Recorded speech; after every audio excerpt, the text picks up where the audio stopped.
და ნიქოში მდებარე ამბულატორიამ დღეს ჰუმანიტარული დახმარება მიიღო სამედიცინო დაწესებულებაში შიდა ქართლის გუბერნატორმა და საერთაშორისო ორგანიზაცია HIP ჯორჯიას წარმომადგენლებმა მართვადი საწოლები, ასევე მედიკამენტები და საჯარო ინვენტარი ჩაიტანეს. აქციის ფარგლებში HIP ჯორჯიას წარმომადგენლობა მალე შიდა ქართლის რეგიონში მდებარე სხვა სამედიცინო დაწესებულებების მომარაგებასაც გეგმავს. ნიქოზის ახლად რეაბილიტირებული ამბულატორია ოკუპირებული ტერიტორიის მოსაზღვრე რამდენიმე სოფელს ემსახურება. ყოფებით ოკუპირებული ტერიტორიის მიღმა სოფელ ნიქოში, სადაც სულ ცოტა ხნის წინ გავხსენთ ახლად გარემონტებული ამბულატორია.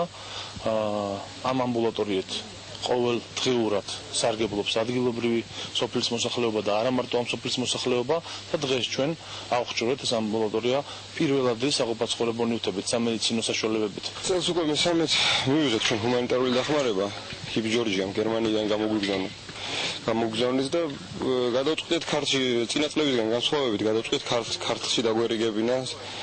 არ არის მარტო სამედიცინო, იქ არის კიდე საყოფაცხოვრებო საქონელი. ეს არის ერთი პატარა მცირე ნაწილი, რაც ჩვენ აქ მოვიტანეთ. გეგმავთ კიდე გავაგრძელოთ ეს 2009 წლის აგვისტოს ომის შედეგად ჩვენი ამბულატორია დაზარალდა, დაიძარცვა, შენობა დაზიანდა და იმის მერე გუბერნიის დახმარებით, არასამთავრობოების დახმარებით აღდგა და თქვენ ხედავთ მართლაც ერთ-ერთი საუკეთესო ამბულატორია ნიქოში.